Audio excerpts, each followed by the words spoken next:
remind us all that we're on the land of the Gayagahono, the Haudenosaunee. We're on their land. They took care of it for a really long time, and they're still working on it, and hopefully you will do as well. But so welcome here. One of the things I want to ask you is, I hope you have a lot of questions, but save them. We'll have a period that's question and answers. So, and more questions. We don't have all the answers. But let's go ahead and get started. Derby?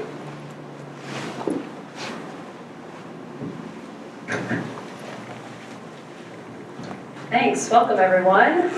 There and here and everywhere. That's a little. We got it. Welcome to the flooding event tonight. I'm focusing in on. Let's see how to advance my screen. Oh, okay. Everybody go away. I can't see any of you Zoom people, so we're just gonna roll with it. Yeah, there was gonna be a dramatic moment where I talked about, we usually have this nice, easy-going flows, and then, as many of us know, this dramatic spot at Taganic, sometimes you see much higher flows. Hopefully, okay, it's not advancing on my screen, but I'm just going with this screen over here. All right, so yes, we wanted to focus in on some of the past floods that we've had, where we see them, and then what goes on here in Tompkins County. And as many of us know, there was some floods in the 1930s in Trumansburg. I know the big flood in 35, and this is an article from 1937. And so we know that there's been a lot of impact in the downtown areas and also in the smaller communities as well. And here's an image from an article in the 80s that impacted Dryden. So these are all related to really flashy events, much like we are seeing more and more of. And there are predictions for more of these floods. And so here's an example from the Penn Yan in 2014, and so we heard a lot about what happened with the flashy events there, and then also over in Seneca County in Lodi, and this is Seneca Lake from 2018. And we know, even from last year, here in 2021, it was just about a year ago now, there was a lot of flash flood advisory. So we see this in a lot of our streams locally. And even though there are some big events from the past, but we're predicted to have an increase in precipitation levels over the next decades to come. So, and these are not coming in this nice casual rain events. These are the big storms that might hit just a small localized area. And they might impact not just the stream near your yard, but just your own property. And so that's, we're going to hear from Maureen of her own property and how that was impacted, and Rob's going to explain some of what you can do during these flood events. And so the way we've prepared as the Tompkins County Planning Department and the community at large is we put out a hazard mitigation plan last year, just wrapped up, and we do this every decade. And it looks at a number of hazard profiles, and one of those being floods. And so we do a lot of research on what's happened in the past and what we might anticipate for the future. So the hazard mitigation plan addresses flooding, and it talks about flash floods, lakeshore flooding, and these other impacts, landslides that occur because of flooding that we see happening. And so just to just talk about some of the examples of flooding we see here. Many of us are familiar with the ice jams that are created in the creeks here in Ithaca. It's Cascadilla. There are a couple of good examples the last few winters of the ice breaking up and flowing into people's yards, but then also that groundwater table just comes up, and so people in downtown are very familiar with their basements getting wet from that. But then there's also infrastructure impacts. We see both on Cascadilla and Fall Creek where the ice gets close to the bridge levels, and that's a concern for transportation as well. In addition, we also have lake flooding. I don't know how many people were familiar with last year in about November. This is from a spot in Lansing, and this is a very detailed graphic, but what it shows is that we don't we have very little control here in Ithaca and Tompkins County area on the lake levels. It's actually controlled by the Canal Corporation, and if you've ever heard Bill Capel give this talk on lake levels, the lake flooding in the last picture, and the next one is this little blip that got above that minimum flood damage level, but it didn't get to the maximum, or the major, and it didn't get to the 100-year flood event. So, people are seeing impacts along the lakeshore with their, in this example, it's someone's dock went underwater, and just some of their infrastructure that people have along the lakeshore. So that's another thing, but again, we don't have a lot of control because we have locks, and there's a whole system, and it really depends on what's going on in the Seneca River of how they can control that. And that's also this giant lake that's flowing out through this smaller outlet. So there's only so much that can be done there, but it is controlled in a way that it'll draw the water levels down this time of year.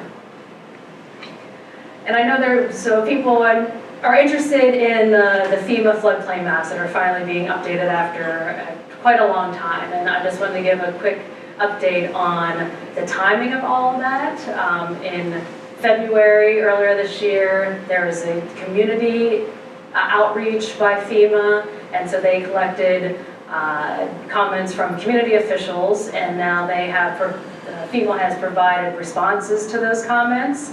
That went out to community officials, and so the next step, that'll be more part of the public, will be in winter, we'll be seeing the preliminary maps. So what does preliminary maps mean, and how can you participate in that? So they'll distribute the maps and the data to both community officials, so your local elected officials, and they'll be posted on FEMA's Flood Map Service Center, and then FEMA will hold both meetings with the community officials, and then also we'll have open houses for the general public. So, we'll do our best to get that advertised and work with FEMA for that.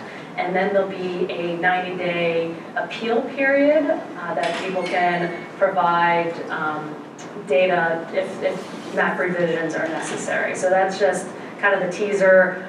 We're not in control of this process, FEMA is, but just so you are aware that that's coming up for this winter. And just there's my quick introduction to flooding in Tompkins County, and I will turn it over to you, Rob, as soon as I figure out how to stop sharing this and get back. That's great, man.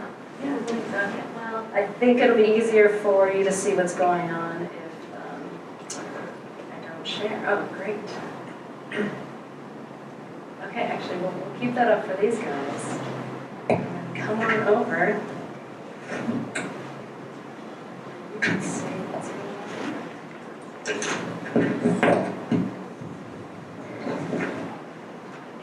All right, so my name is Rob Colbert. I'm the acting fire chief for the city of Ithaca. So I'd certainly like to thank everybody for, is that better? Slightly taller. Anyway, I'd like to thank everybody for showing up tonight or tuning in. So preparing and dealing with flooding. First of all, the first and most important step is what you're doing right now, which is paying attention and thinking about it. And a lot of what we're going to talk about, at least in the beginning, applies to a lot of different disasters or emergencies, which is coming up with a plan of some sort. So taking a look at your part of the community, where you live, where you work, where you travel, where you spend time, and just having some situational awareness to know what the risks are for where you spend your time, and then trying to come up with a plan to deal with that.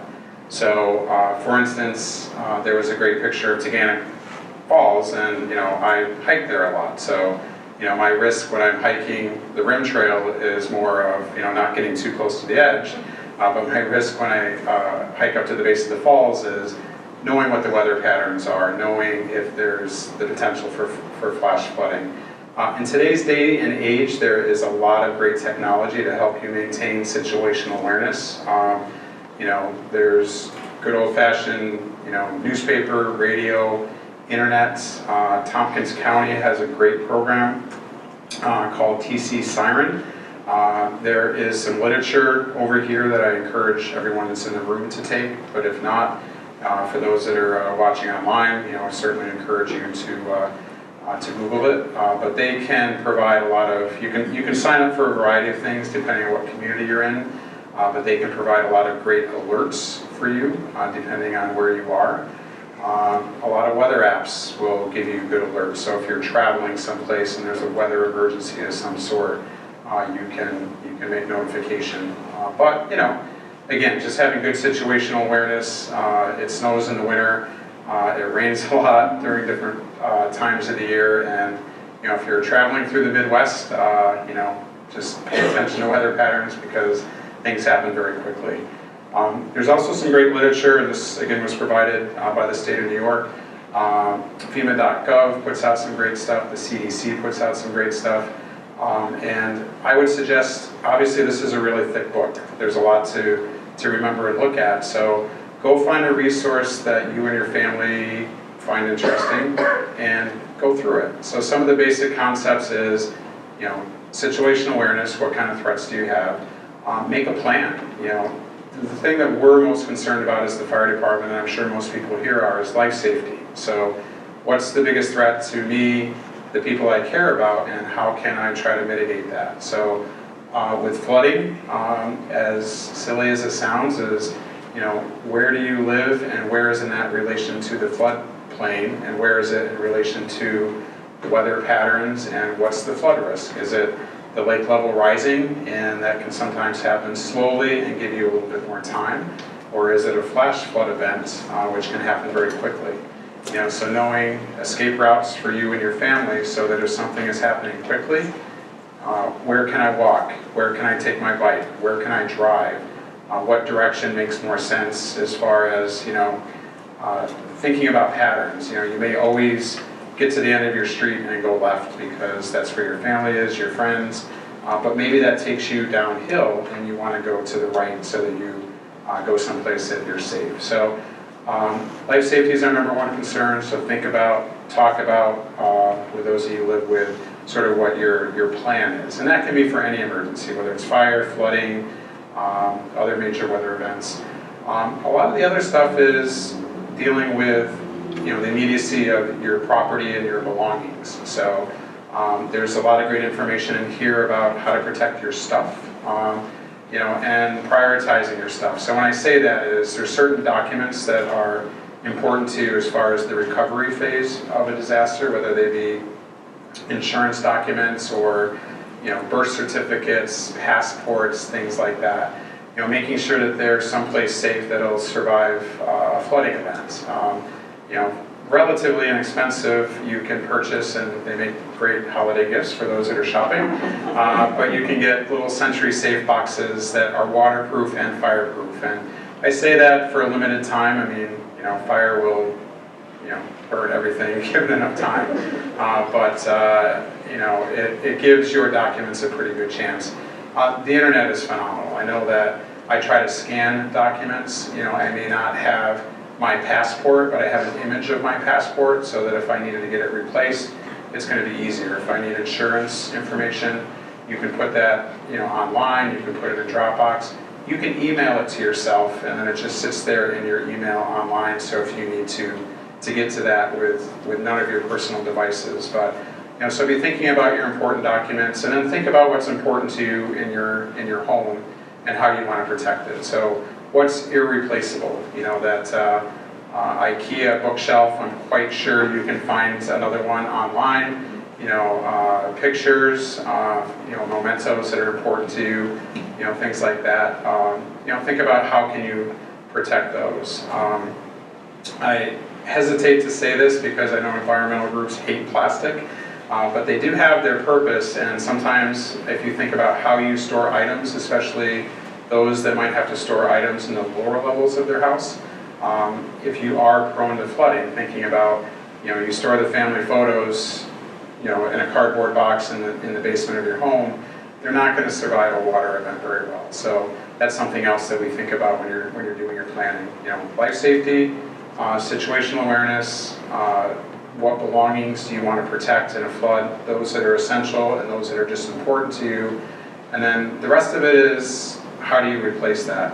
One thing that I really suggest, and this is more, some of this goes towards fire, because unless you have flood insurance, then some items aren't replaceable in your home if you're flooded.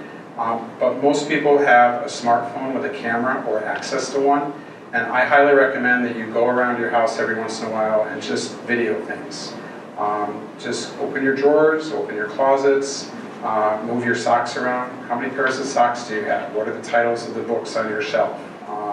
All of those things, if you have a major event that you're covered for with insurance, you still have to document for the insurance company. Unlike my dad, who hopefully will never see this, please don't try to guess the value of everything that you are filming as you're going along. I think this pair of socks is worth $25. Just film it. It's just for you to be able to go through and make a record for that recovery phase of an emergency. So you have your plan, you know how to get out, and that's especially important during a flash flooding event that happens very quickly, where you have to move with a sense of urgency. Some general things with flash flooding in particular to think about is moving water is very dangerous. It doesn't take very much water. On average, they say for an average sized person, about 6 inches of water moving at 2 miles an hour. So water moving slower than most people walk will sweep you off your feet. 12 inches of water moving at 2 miles an hour will move your vehicle. So don't walk in moving water. The Ithaca Fire Department does a lot of ice rescue water, swift water rescue, calm water rescue. So we do have excellent response services in the city. But during that training, you really get an appreciation for moving water, because they put you in situations where you move through different speed water, and you look at it and you're like, I'm going to walk through this. So the next thing you know, you're not in a walking position anymore. You're more sideways. So take that very seriously. With your vehicle, let's say you do make the choice, to get in your vehicle and you're making good progress. If you come along a flooded road area, again, please don't drive through it. There's a saying that says, turn around, don't drown, because, again, just a little bit of water is enough to sometimes, either stall your vehicle out or put you in a dangerous situation. If you do find yourself in flooded water and you're in your vehicle, as long as water is not coming in the vehicle, just stay in the vehicle. Call for help, try to get someone's attention, but generally speaking, you're safer in the car. If water starts coming into the vehicle and you feel you have to get out, try to get up on the roof of the vehicle would be sort of that last ditch effort. But the best situation is to not put yourself in that situation. But again, things happen. Standing water, highly recommend that you don't wade through standing water. First of all, there's a lot of threats and risks that could be under the water that you don't know of, down to electrical lines. There's situations where people have been walking along and then there's a utility cover that's off, and then suddenly, they're going down into, a sewage pathway or something like that. Water can have a lot of hidden dangers, whether they be, natural, creatures that tend to be in floodwater that you don't want to interact with. There could be oils, there could be sewage. There's a lot of health issues in flooded water, so we highly recommend that you're very cautious about going through that. In your home, sort of preparation. Many of you, many of you here know that you're living in an area that's prone to flooding. Whoever built your house or you may have put in a sump pump, which is fantastic. What we find is people don't test them regularly, and they don't find out until a flooding event that they're not working. So please, take advantage of the opportunity to test them out. Make sure that not just that they work, but does the discharge work? Because some people, they test their sump pump by raising the floats, it kicks on. it works, that's fantastic, but their neighbor did something on the side of the property where the discharge hose went and there's no discharge for the water to go to, so then everything just still backs up into the basement. So if you have made preparations to keep your basement dry, a lot of those things work really well during low-level flooding, and it's just a matter of testing them as you go. Big fan of smoke detectors, big fan of carbon monoxide detectors. With flooding situations, if water, let's say you have a sump pump, you think everything's great during the nights, there's that ground seepage flooding that happens, raises up, perhaps your utilities aren't raised, the pilot light of your gas hot water heater goes out, and then that natural gas is leaking in, or that propane is leaking in your residence. So that's where a carbon monoxide detector can be really helpful, because again, our primary concern is life safety. It goes back to how can you protect those, yourself and those that you care about. Knowing where your utilities are and how to shut them off. Where's your gas utility? If ourselves or the Department of Emergency Response recommends evacuation, a couple of things with flooding that's usually recommended is to shut the main breaker off of for the power coming into your house, and to turn your gas utilities off. So know where they are. If you don't know how to do it, ask a friend that does, or YouTube is a phenomenal resource, and 2 minutes later, you and your smartphone can easily figure out how to do it. If there is flooding coming and you have some advance warning, most municipalities will set up some sort of place that you can go and get sandbags. But having materials around your house, especially if you know that you're prone to flooding, such as maybe you have your own sandbags, maybe you have plywood, maybe you have plastic to sort of protect the openings of your house as something that you can do proactively. But again, don't ever delay leaving, especially with fast rising water, because you're trying to take care of things. So that's a little bit about protecting yourself, a little bit about protecting your documents, how to prep your house a little bit, things to think about when you're getting away with flooding events, and then the last part of that is eventually you will be able to go back to your home. At that point, you've got time to make sure that you've refreshed your memory on this, but educate yourself before you do it.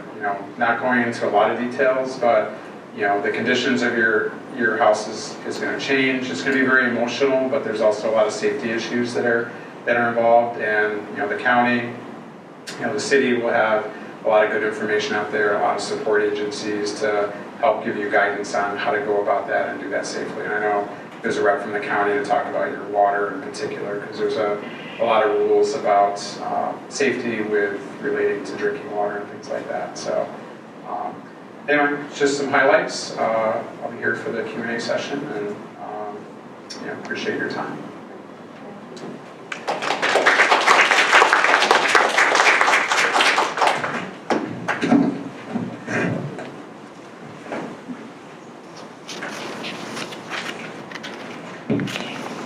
Thank you.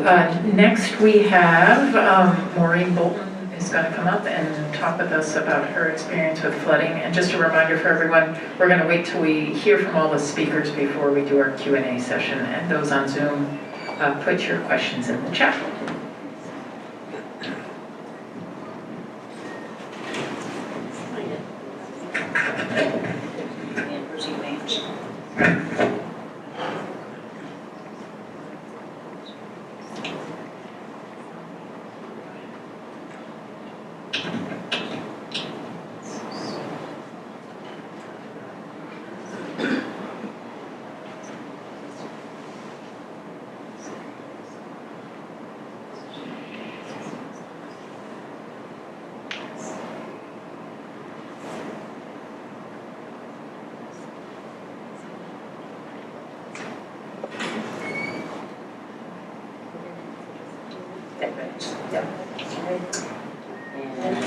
I'm real short, so. Hi, everyone. It's quite all right. I think It is? Okay. Good to see everyone. Thank you so much. Yes, my name's Maureen. I own a house in Enfield and it got flooded. So I have 10 minutes to tell you the story. So buckle your seatbelts. We're going to try to get through this. So there's our house. And here's our house when we bought it. It was a real bargain when Kim and I bought it. Move it up. Ordinarily, I don't even need a mic. So anyways, we did all the renovations, almost all of them ourselves. So whenever something happens to the house, it feels very personal. So Kim asked me early on, she said, do you think we need flood insurance? And I said, yeah, we're on a side hill. And Enfield Creek is a ways down, like 40 feet, and across the cornfield.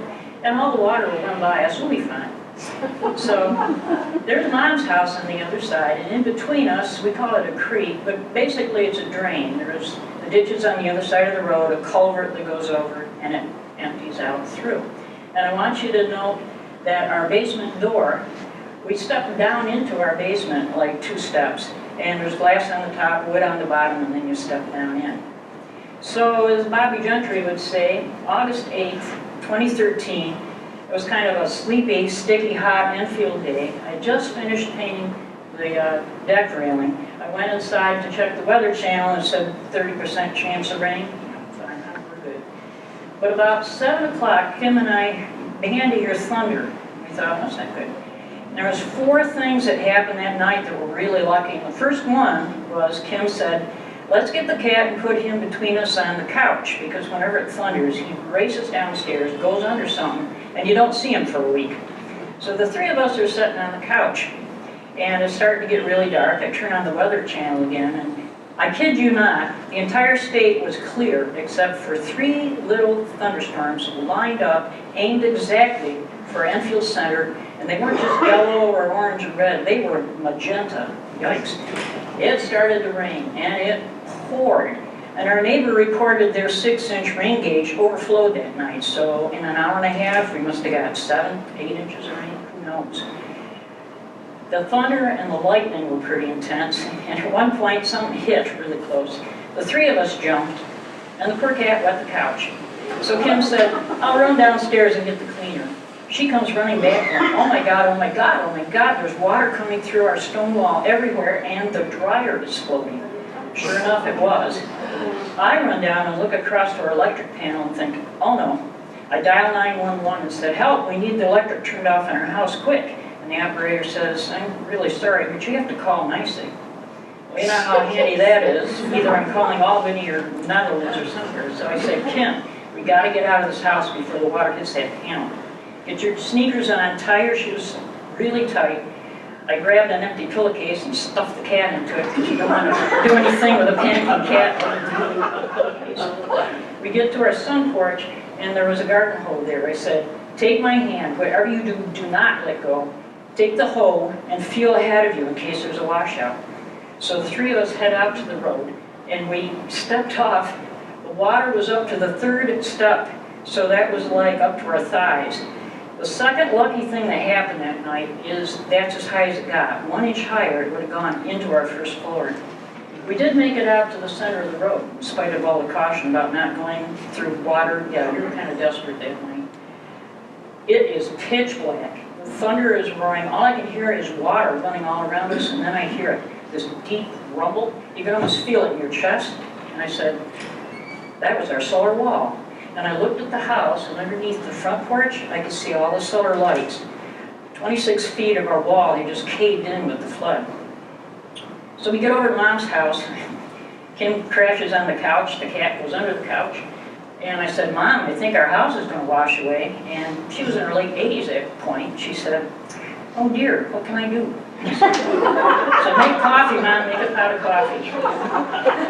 So I do run back over, and it was a flash flood. So by now the water is 1 foot or 6 inches, but it's pouring into the front of my house. I'm looking through the window in the back, and there's like 3 feet going on to 4 feet of water, and I'm afraid the back wall is going to blow out. So I'm pretty desperate, and I can't get the door open because the water's against it. So I grab my splitting axe, and I just chop out the bottom of that door, the wood panel, and just step back and watch half of my basement go by me.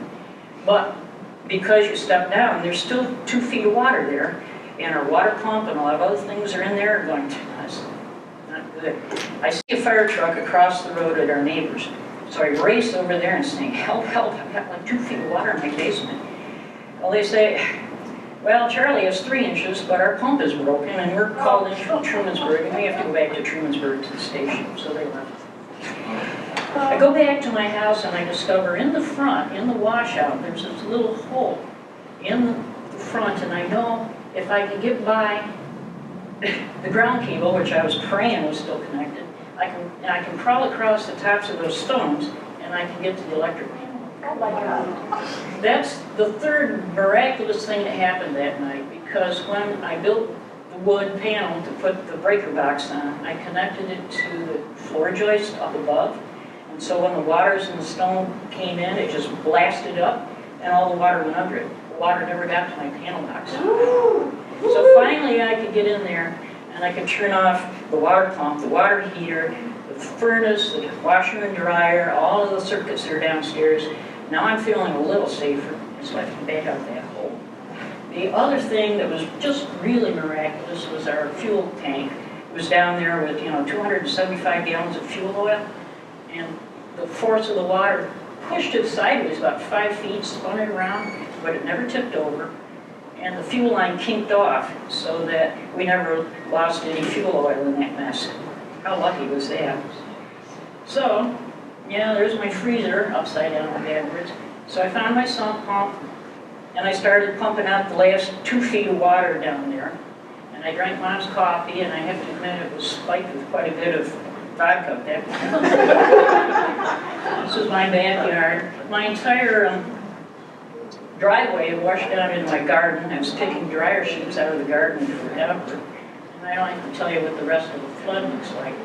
First thing next morning, I called a friend of mine, Rich, and left a message, said, "Could I borrow one of your barn jacks? I think the front of my house is going to collapse." He showed up within an hour, and they put a barn jack in. And the next day, a couple of more friends of mine, Todd and Kathy and Rich, they helped me tear off my front porch so we could start all the restorations. But there was a big question, why my house? So once I had time to look around and study the topography, here I'll get you oriented. There's Enfield Main Road running north and south, Center Road running east and west. Notice it trying to climb that hill. Here's the creek, which is a ways down back, and there's my house. And I'm looking at the topography on the hill across from me, and I went, oh yeah, all the water in that hill is directed right down to my house. And the other thing I noticed is Enfield Main Road has a little dip in it, and the low point is right in front of my house.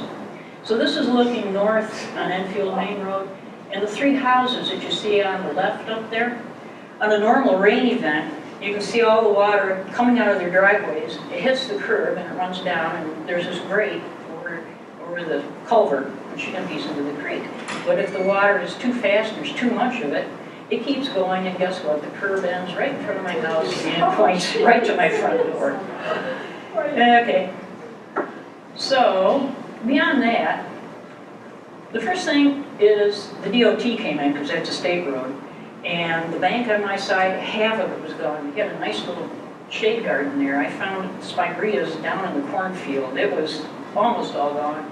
And the little gorge itself, it looked like, yeah, it looked like a gorge. It wasn't just a runoff anymore. So the state came in with a whole bunch of quarry rock and filled it up. And I said, great, are you going to put some reinforcement on our bank, like some riprap or something? They said, no, we'll give you some topsoil. Seriously? They did. They came in and dumped a whole thing of topsoil and raked it out nice and went away. So Kim said, you're a landscape architect, you can fill this out. So I went out and I bought a salvage yard. I got some chain link fence and I tacked it to the bank, and then I planted a lot of different perennials in it, hostas and ferns and all kinds of things. The hostas are great. They have this really good root system, and then it's like they're on this chain link apron over them. That'll hold. And then I did a few things that, I should have done a lot earlier. I went around and tuck pointed all the rest of the stone foundation. I rebuilt that little window that got smashed into the front. And then I put a ring around it and made a window well. And then I rented a little excavator And honestly, the excavator didn't do that. I don't know where that went, but anyways, I rented an excavator. I bought a couple of drops from Johnny's. It'd be really nice if I knew where that went. Oh, here's one. Well, anyways, I put one right in front of my driveway where the water comes in, and I sent a pipe over to the second one that's on the north side of my lawn, and then from there it pipes out to the creek.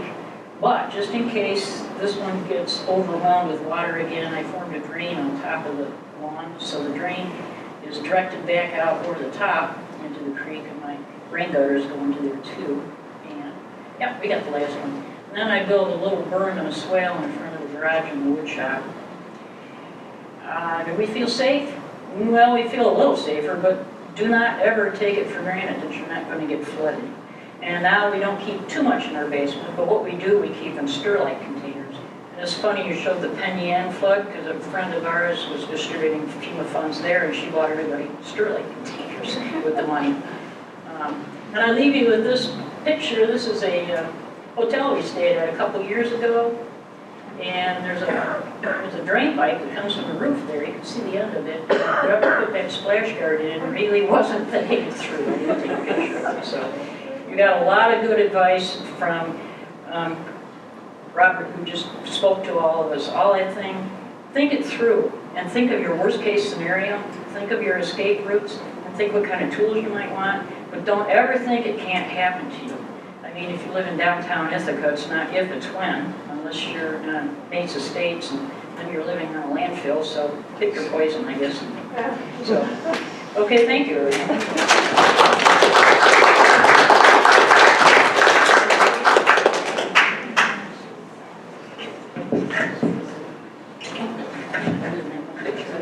Wow, okay, thanks for that, Maureen.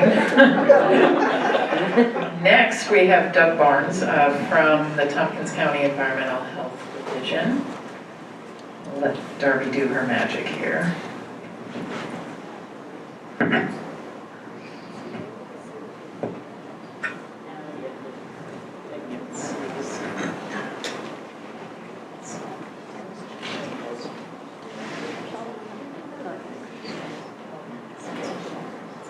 This one here.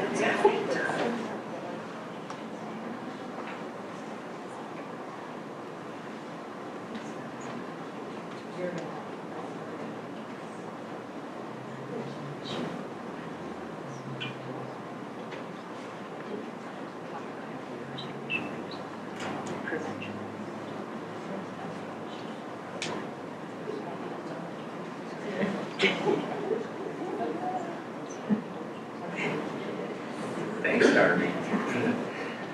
Thank you, everyone, and I appreciate the invitation to come and talk to you about your private wells, if you happen to have a well at your home.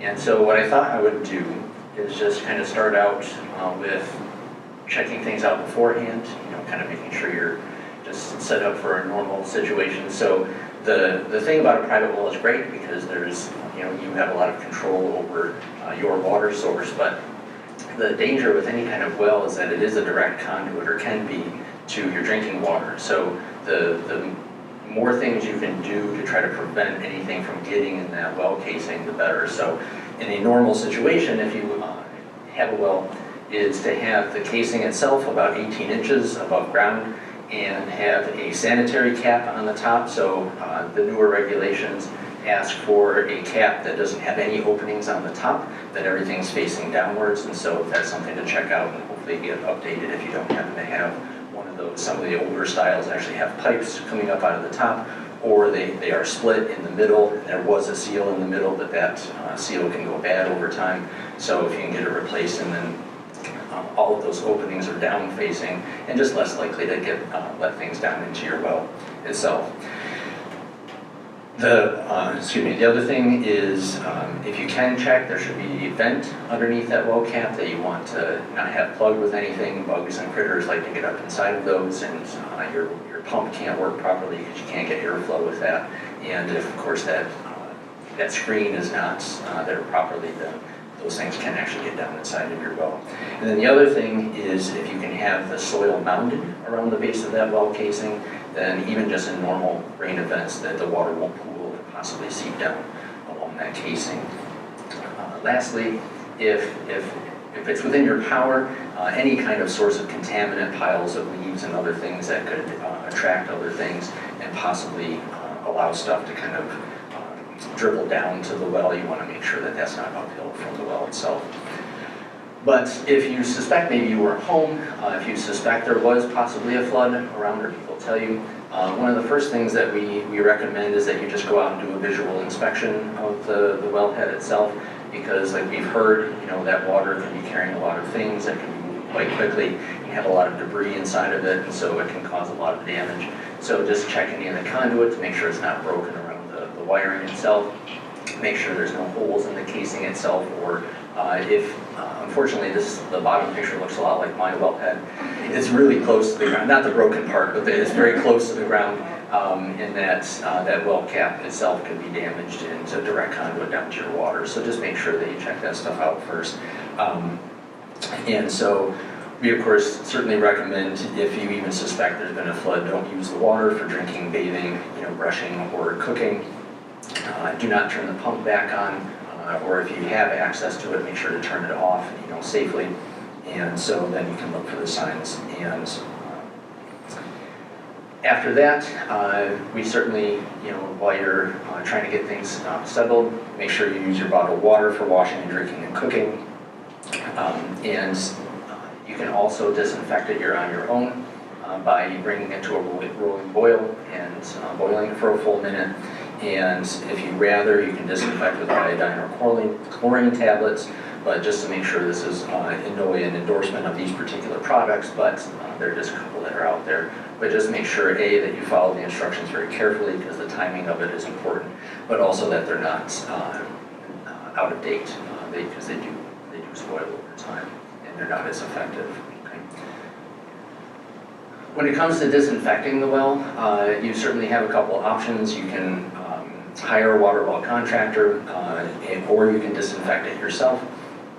You can go to our county department website and look for instructions on how to do that, or you can certainly contact us and we can walk you through that process. But again, you certainly don't want to be using that water for any kind of consumption purposes until you've had the chance to shock disinfect it. And then you're going to wait until the water runs clear of chlorine, and then you want to do a follow-up test for bacteria. And there are a couple local institutions that can do that. The Community Science Institute and then Microbac are the two closest ones, and they do it in a couple different ways. I know the Community Science Institute will have drop-off points that you can pick up testing kits with instructions. The Microbac you call, and you can pick things up from them. But there are other institutions out there if you wish. So if you do have any other questions, of course, there's a lot of information on the State Department of Health website or our own, and as always, you can call us for any questions or help walking you through this situation. So, thank you very much, appreciate it.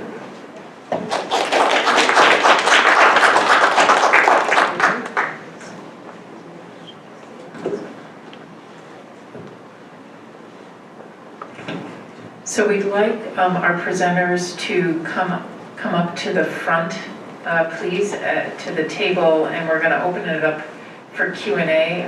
Maybe since we have some questions coming in over the chat, maybe we'll alternate between live and questions coming in the chat.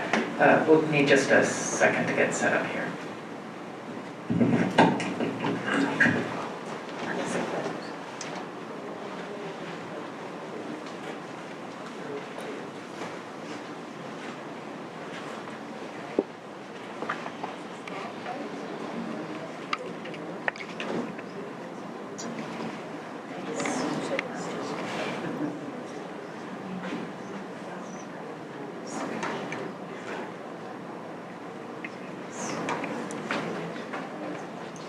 Okay.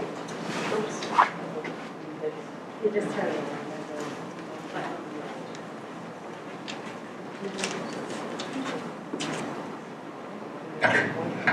Test. Okay. So why don't we start with the room? Does anyone have a question? And then I'll repeat the question so that folks on Zoom can hear it. Any questions? Yes, Reggie. What do you do with your dog? What do you do with your dog? Anyone?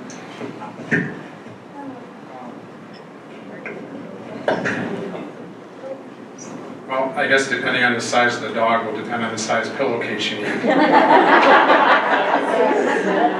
And I do feel, I'm glad I wasn't Doug, because it is hard to follow someone that has a story that involves putting a cat in a pillowcase.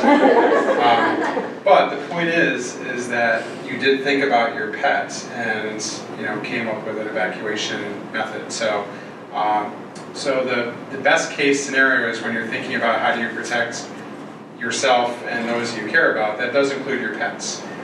So having a plan for your size dog, and if it's a smaller dog and you have a pet carrier, something that can keep the dog safe and secure, highly recommended. Depending on the type of flooding that you're prone to, I do know some people that have flotation devices for their dog, and that's part of their plan is, if they need to evacuate with their dog, they have the dog on a leash, but they have identification for the dog, and they have a PFD for their dog, and that's part of their plan. So it's just sort of knowing what your resources are and knowing what your threats are and planning about it ahead of time. So. Thank you. No questions on, okay. Yes. Is anybody able to speak more about the FEMA flood maps and the expansion of the floodplain in and around Ithaca? People are familiar with that process? So the question was about maybe a more explanation on the FEMA flood maps beyond Ithaca? Well, no, my understanding is that they are expanding, the floodplain is growing, and I don't really know much about the process or who and how they are modeling all of that, and I'm just curious if any of you know about that and can talk more about that process and what's happening. Yeah, so the question is about the process, and I think we're just trying at this point to defer to FEMA when they come out again and have the open houses. They did new modeling with new information. I know there were some concerns that there's more recent LiDAR data, so that's basically the elevations. There are more recent data than they used with the maps that we looked at back in early 2022. I think I'll just leave it there. I don't know, Abigail, I'll look behind. I think we have to wait to hear directly from FEMA. I think it's a lot of interpretation on our end. We're waiting to hear from them on more details on how they did the work and that kind of thing. So if you can hang tight till they say winter, not sure if that's December or March. When you say, so with the LiDAR map, the LiDAR data that you're talking about, did the council, you didn't actually make an official appeal or anything like that, you just said, hey, these maps are great, but there's more recent data that we would like you to consider? Right, I think there were comments made to FEMA back in February, March, that there are more recently flown LiDAR data, elevation data, than what FEMA used at that time. Yeah, I had a question. Along with these FEMA maps is that issue of having to dredge part of the lake, right? Isn't that around the inlet area? Wouldn't that change the FEMA map and if that were taken care of? Right, so the question was about whether the dredging in the inlet would affect the flood elevations, and it's pretty minimal, the amount of dredging, or the amount of water that would be able to be contained by the amount that would be dredged is very insignificant compared to flooding the whole rest of the area. It's more about navigation that the dredging is needed than flood control, and that's Darby Kiley's opinion, and not that of the USGS or many other people. That is my very strong opinion on that. Okay, I'll preface that, thanks. Yeah, question in the back, I'll just... I would like to know what the city is doing to mitigate and prepare for potential flooding. Fall Creek gets flooded, it's a winter event. It's not a summer event, and it's typically caused by ice jams. And I would like to know, are the pumps being maintained? Are they able to run the effluent from the sewage treatment plant if needed? Are they going to dredge? We've been told for 5 years now that they're going to dredge, which you're saying it won't help. I have heard that it will help. I would like to know, what is the city doing to prepare for the flooding that we see almost every other year now in Fall Creek? Okay, the question for Zoomers was what is the city doing to prevent flooding based on some activities. I'll see what Rob has to say for that first. Sure. So I do know that a couple things. The dredging is, and I know we've been hearing that it's going to happen, it's going to happen. Right now, the latest estimate is that by the end of 2026 is when the dredging is anticipated. And again, the city has done the preparation for the area for the spoils to go to, so that's a federal project that we're waiting to be executed. There are several grants. I know that the Department of Public Works has been putting a lot of very smart people at looking at the issue and trying to come up with mitigation steps. There are 2 different fairly significant grants that the city has put in that would help with some of the flooding mitigation to help address some of the issue. And I know that the affluent that you spoke with the ice dams is another area that they're trying to build in better infrastructure. I know that our department in the past has gone in ice rescue suits and laid 5-inch hose line up the creek, and in some ways it was sort of a proof of concept.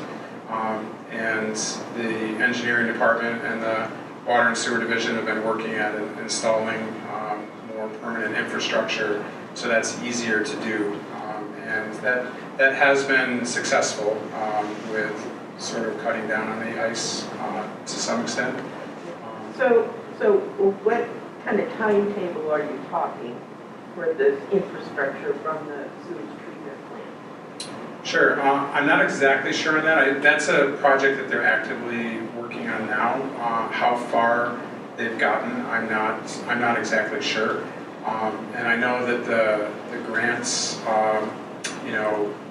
even if we find out in 2022 or 2023, it does take time to sort of put the infrastructure in place. So, my guess is that this is 2024, 2025 as far as actually seeing some of the infrastructure. So. And then one time when a lot of houses, their basements were filled with 2-3 feet, the fire department came out and pumped the water out. Mm-hmm. Are you still prepared to do that if people's basements fill up? You can call during certain flooding events. We try to look at the situation, and I think your situation is a cautionary tale of something that we try to pay attention to, because we have to look at the structural integrity of the house and try to determine whether or not from a, we're not engineers, but we look at it from an engineering standpoint and try to determine, are we putting the structure at greater risk by pumping the basement out? Because if there's so much hydraulic pressure on the walls, if we remove the water, we don't want to create a situation that could push the walls in. Yours was flash flooding, but water pressure can cause structural damage. So, but we will certainly come out. We will look and do our best to try to safe your property. And if we think that the risk-benefit analysis that we can help your property by pumping the basement out, we will certainly try.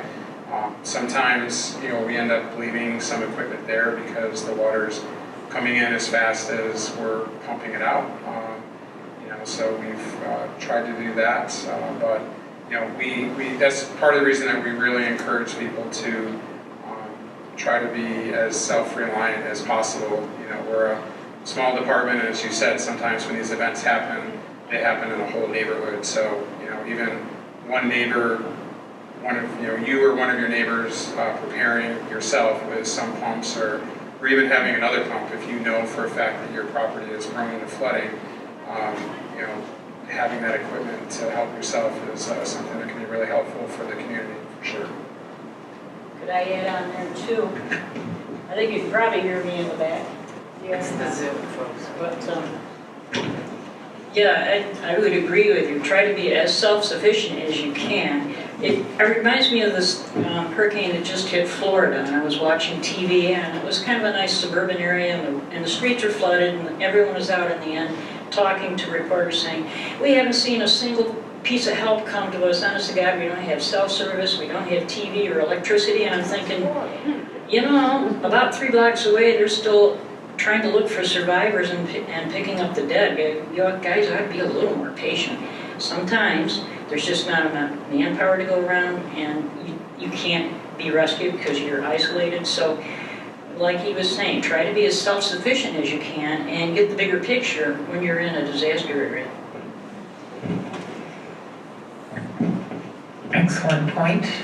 Question, we've got one on Zoom and then we'll get to you.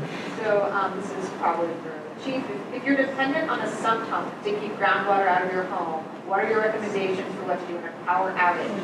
Are there any planned community-type generators or any subsidies to afford or shared larger generators? The question is about sump pumps and power and generators. Sure, great question, and to the best of my knowledge, there's not a plan for shared community backup power. I will say when it comes to the self-reliance part, again, when you're trying to do your pre-planning, having a generator is a great resource for helping protect your property or whatever your personal needs may be, if appropriate. When it comes to the generator, also is making sure that you're following good safety rules. In flood situations in particular, one of the life safety hazards that happen is the exhaust from generators that are placed too close to the house, or people sometimes have placed them in the house because they're worried about theft, and that creates carbon monoxide. We've unfortunately had some pretty tragic loss of life across the country at different flooding events from generators. So it is difficult. And thank you for sharing that. During any moment in time, but definitely during a disaster or a major flooding event, life safety is always going to be where we're going to prioritize our resources. So we do ask for patience. We will call in help, off-duty personnel to come in to bolster our staffing, calling help from our neighbors. But depending on the type of event, we often find that it's a county-wide event. It's just not an Ithaca community event. We are a lower level. We're at the end of the lake. But I'm quite sure that 2013 event that affected you probably affected other households in other parts of the county. So that goes back to, and there is an expense involved. There's an expense of having a generator, having a sump pump, and I'm definitely very sympathetic to that. That's where that planning comes into play. Maybe you can't do everything all at once, but maybe you have a plan is the first thing that you can do, and then after that you start getting a go bag, something you can grab that has your meds or your copies of your paperwork, and maybe the family Christmas gift one year is a small generator. So it's something that sort of takes time, but we just sort of encourage over time. And I'd actually be kind of curious myself if you've made changes other than the structural changes around your house as far as preparing for these type of events based on the lessons that you've learned. We do think about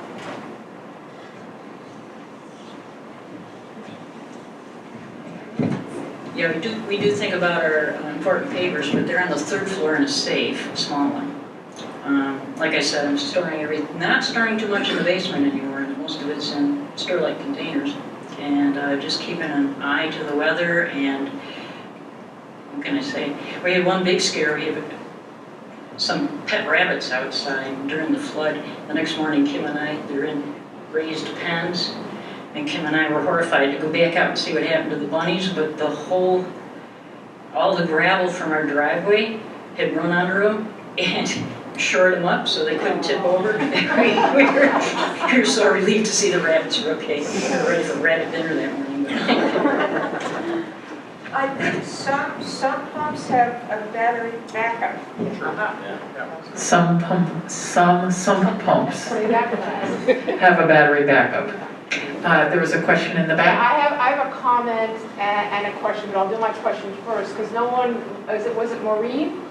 No one's talked about mold when these events happen. I survived, it's the 10th anniversary of Superstorm Sandy, which I survived, and mold is still a problem in NYC and the surrounding, cities that are affected by it. So I had sent a link to Reggie, and I sent it to Abigail. It's called rebuildbydesign.org. I strongly suggest that everyone has a look at that website, because you will be learning a heck of a lot of great stuff. So there was a comment about mold. Was there a question? Then my question is about mold. Because no one's talked about mold, because that's what's created by water and these events. Do any of our panelists have a response? Not about mold, but we were lucky. It was the basement that was swept through, and we got the mud and everything out. And it took 3 months before the walls were rebuilt, but nothing on the higher level got wet. But yes, mold is a serious problem. But with all that air going through our basement for 3 months, it kind of dried out.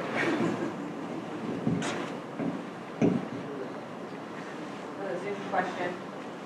All right, it's a long one.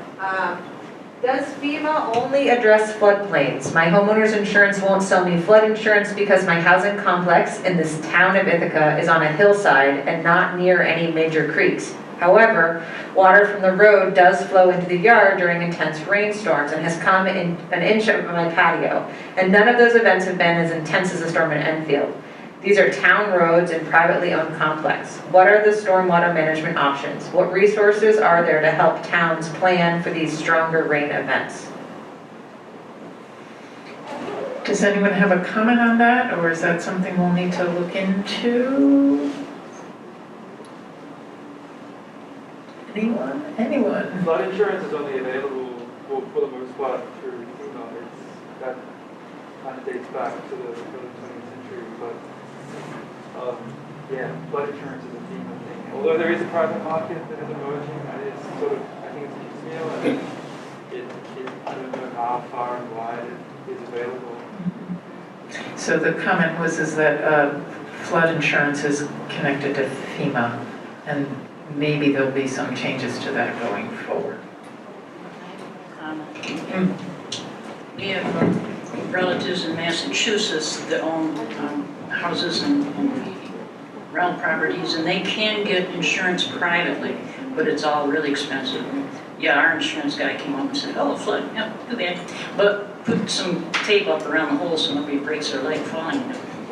But there is some private available, but boy, you have to look for it. Yeah. I actually have a question, Marie. You had said, at one point, you had a discussion with Kim about whether or not to have flood insurance. Had you been living in your house for a long time and never had a flood? Have you had floods before? I mean, and survived it, so you thought, what was your thinking about why? Well, it was just a thought, and it wasn't available to us. But I think back, we moved into Ithaca right after the great storm of '93, when everything was flooded. Yeah, and the apartment we were renting was flooding as we came in. Kim had to swim into Wegmans to get to work. It seems like, there's been a lot of flood experiences here. We thought about it because we were trying to insure everything else, but we couldn't find it. It wasn't available for us.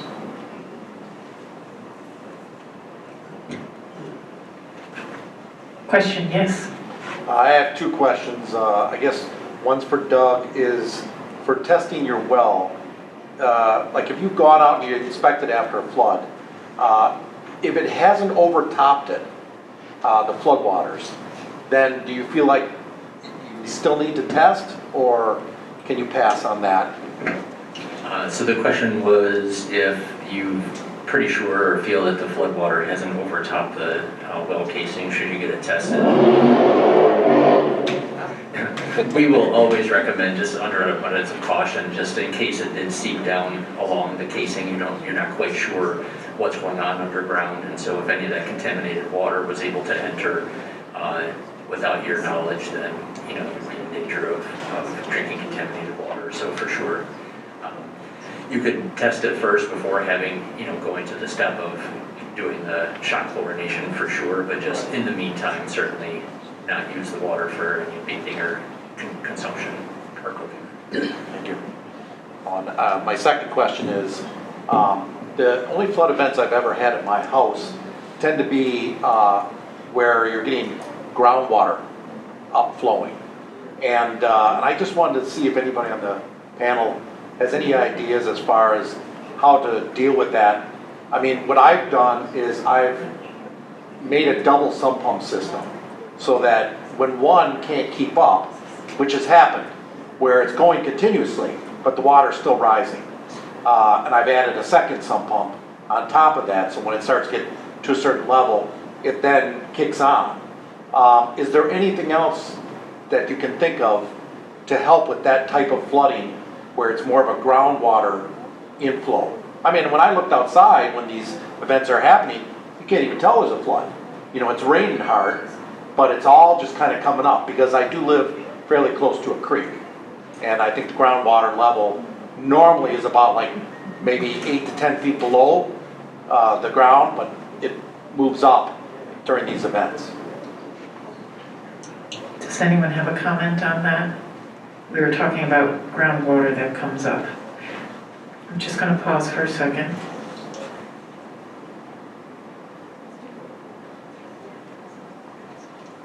Yes, question in the back. I've known people have put in French drains that have that issue, and it's worked for them. I mean, it's costly, you've got to have plenty of room in order to dig them, but people I know that have done it, it has worked. Someone made a comment on the benefits of French drains. Any other questions? Steve? I like your comment about making sure your sump pump is working, to test it. And the fire department's done a great job, I don't know if it's national or locally, but telling everybody to test their smoke detectors when we change times, which is coming up in November. But is there a public program to advise everybody to test their sump pump similar to that? Sure, I don't know if there's, it's a great question. I don't know that there's a national program that's good at that.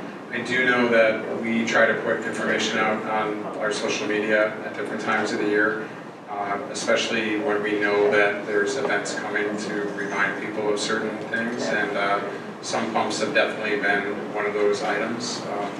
So it is a good point. I mean, one of the things that we find useful is building routines, so we have routines that we follow in the fire department, certain pieces of equipment that we check every day, every week, every month, depending on how often they're used. And so one thing, anybody here that I would suggest is, whatever you use, a paper calendar, or if you use as Google Calendars or iCal, just create a reoccurring event, and just put it in at the fourth Saturday of every whatever month you choose, that this is something I'm going to do in my house to sort of check the safety and resiliency of my property. And sometimes that can be helpful, just those personal reminders. But yeah, we'll keep pushing that stuff out on our social media. I know the county, Jeff Dunn's from the county, they do a lot of public education also, to try to remind people of these things. Great, thank you. Well, the questions are always, I think, such a helpful part. So we've got about 12 minutes left. So we're going to shift things just a little bit. But what would be great if you could turn to a neighbor, talk amongst yourselves, and talk a little bit about what you still want to know. Like what from the session today was helpful, but what is there left that you need to know or want to know about flooding? Yeah, oh my God. Sounds like some great conversations happening. So let's wrap up. And I know Jeff wanted to make a few comments on behalf of the county, so come on up, Jeff. Oh, they want me to do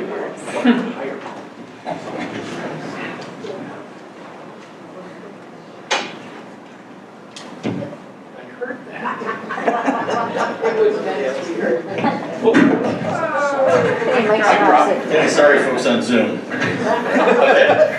I just wanted to remind you of a couple of great handouts over here. I'm Jeff Dunn with the Department of Emergency Response. I'm the Community Preparedness Coordinator. And there are a couple of pamphlets over on the side here that are directed toward FEMA flood insurance.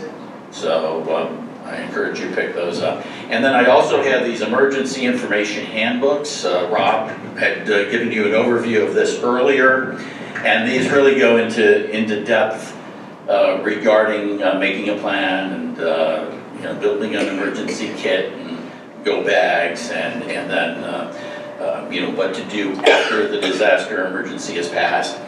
And it's perfect timing because we are just now finalizing a citizen preparedness corps training that is done by the state.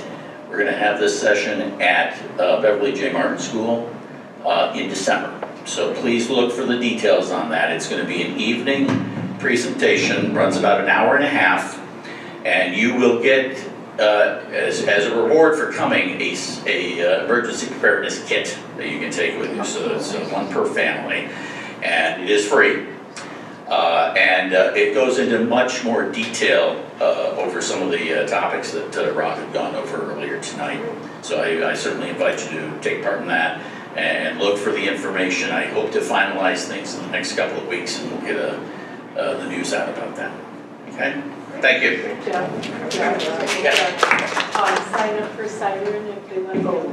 Yes, and included in these handbooks is the pamphlet that Rob had shown earlier about the siren messages. And I do want to make one other note, that's a good point, Pat, about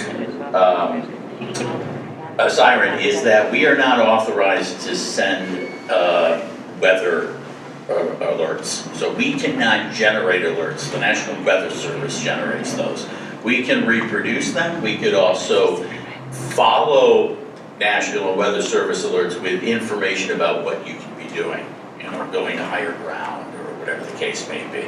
But I just want to kind of clarify that little confusion that we do not send out weather alerts. We're not authorized to do that. That would be the Weather Service. But you do send out flooding, if there's flooding on streets or things like that? Yes, yes. If we're made aware of it, and in many cases, if we're asked to send out alerts. Yeah, they don't generate themselves automatically. Okay.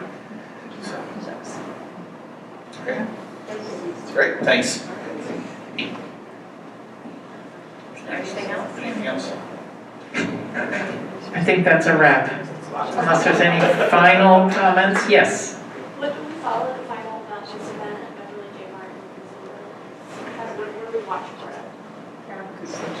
There'll be news releases issued. There'll be social media posts. The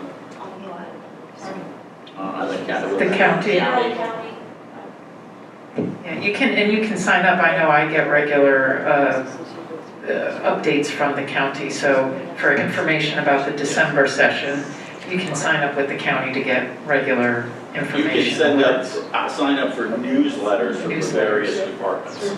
So I can have you do that. It would be emergency response.